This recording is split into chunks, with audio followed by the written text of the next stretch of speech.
সরকারি ভাবে গাছের লাগে কোনো বরাদ্দ নাই, বরাদ্দ আছে স্কুল, বরাদ্দ আছে রাস্তাঘাট ইটার লেগে। এখন আমার যদি পরিবেশ ঠিক না থাকে আমি রাস্তা দেখতে হতাম, আমার লোকে যদি ঘটনা ভাইয়া মরতো না বলে আমার এমপি মানে রাস্তা ওই বগুড়ার থেকে ইটা ছাড়া 250 টাকা গুটা। আর আমি তো হোলসেলে কিনি, আমরা এখানে একটু দেরি হয়ে বেছে 250 টাকা গুটা। 1 বছরের মাথার ধরে দিবা কলমের ছাড়া। আমি যদি 2 লাখ কি 1 লাখ ছাড়া যদি মাধবপুর সোনার কাছে বড় আমার আম দেয়, এটা মনে করেন যে আমরা মাধবপুর থেকে আম রপ্তানি করতাম। আমরা ফুলির বাড়ির আম পানে থাকতাম।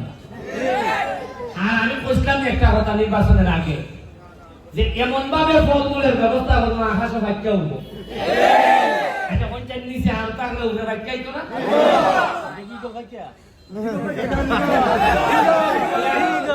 ইগলের খান শেষ এরে শেষ। আর আমি আপনারা বুঝলাম যে নৌকার মধ্যে খাওয়া বইছে, খাওয়া বিদায় ভালো লাগে আমি ইগল লইয়া আমার তো খাওয়া বিদায় আমি আকাশ আছি যে কোনো সময় গেল নৌকা বুঝিম গিয়া নৌকাটা সেই নৌকাটা নিরাপদ করে গিয়া বই দাও গিয়া।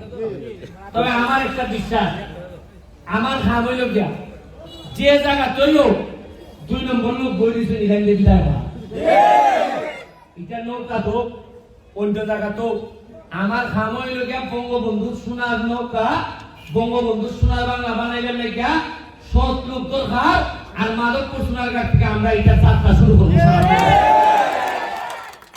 আমি ওকে খাম করে খালি দিয়ে জানেন ও তবে তো চেয়ারম্যান মেম্বারের ভাই না, এরা কিছু পুষাও আমার উপরে।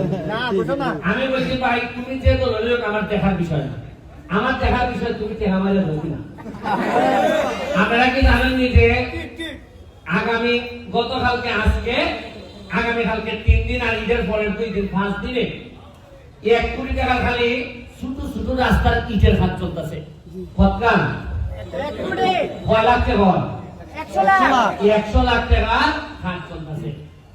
আমি দিগাইলাম ওভারটাইম টাকা আগে আইছি না ইটা গেল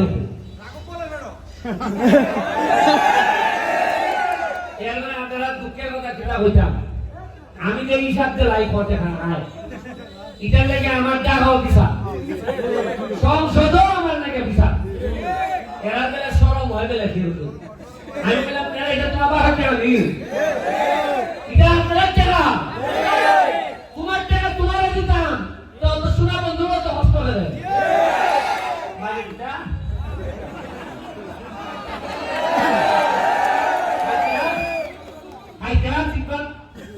বেশ কিছুদিন 10-15 বছরে জিপালা তৈরি রস করে